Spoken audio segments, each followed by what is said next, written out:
Good morning बच्चों, कैसे हैं आप। मुझे आशा है कि आप सभी कुशल मंगल होंगे। आज मैं आपको कक्षा 7 में हिंदी में पार्ट 11 के प्रश्न उत्तर करा रही हूँ। सभी बच्चे ध्यानपूर्वक सुनेंगे, फिर अपनी नोटबुक पर लिखेंगे। प्रश्न नंबर 1 है,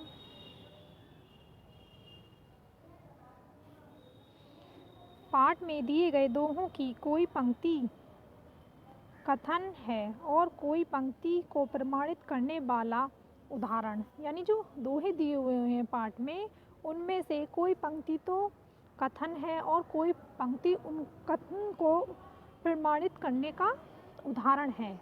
इन दोनों प्रकार की पंक्तियों को पहचान कर अलग अलग लिखिए।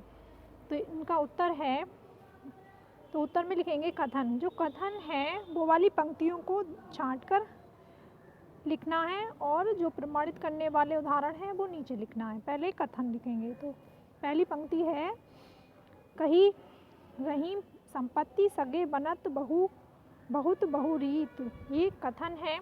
और दूसरा है, दूसरा कथन जो दिया हुआ है पंक्ति में, जाल परे जल जात बही तजी मीनन को मोह। तीसरा उदाहरण है, तीसरी पंक्ति, कही रहीमन प्रकाज हित संपत्ति सची सुजान। चौथा है, धनी पुरुष निर्धन भय करे पांचली बात। पांचवी है, धरती की सी रीत है शीत घाम ओ में है। तो ये जो पांचों पंक्तियां हैं ये कथन हैं। और आगे हैं जो प्रमाणित करने वाले उदाहरण हैं। अगली पंक्ति पहली है, विपत्ति कसौटी जे कसे तेई सांचे मीत। दूसरी पंक्ति है, रहीमन मछली नीर को तौने छाड़ी छोए। यानी ये जो पंक्तियां हैं ये प्रमाणित करती हैं कथन को। यानी विपत्ति कसौटी ते कसे ते ही सांचे मीत, यानी सच्चे मित्र वही होते हैं जो विपत्ति में भी साथ देते हैं। दूसरी पंक्ति में, रहीमन मछली नीर को तौने छाड़ी छोए, यानी मछली को पानी से इतना मोह है कि वो अपने प्राण भी छोड़ देती है। नंबर 3 है, तरुआ फल नहीं खात है सरवर पियत में पान। पेड़ अपने फल नहीं खाते और सरवर यानी तालाब कभी अपना जल नहीं पीता। नंबर 4 है, थोते बादल क्वार के जो रही गहरात। थोते बादल क्वार के, यानी थोते बादल जो क्वार के जो बादल होते हैं वो बरसात नहीं करते, खाली ऐसे ही बरसते हैं। जिस तरीके के धनी लोग अपनी धन दौलत चली जाने के बाद भी अपनी आदत को नहीं छोड़ पाते।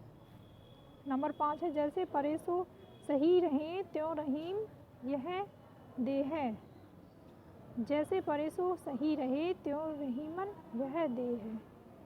तो इस तरीके की ये जो लाइन है ये उदाहरण को प्रमाणित करती हैं और जो ऊपर की लाइन दी हुई है ये कथन है। ठीक है, इन कथनों को प्रमाणित ये वाली लाइन करती है।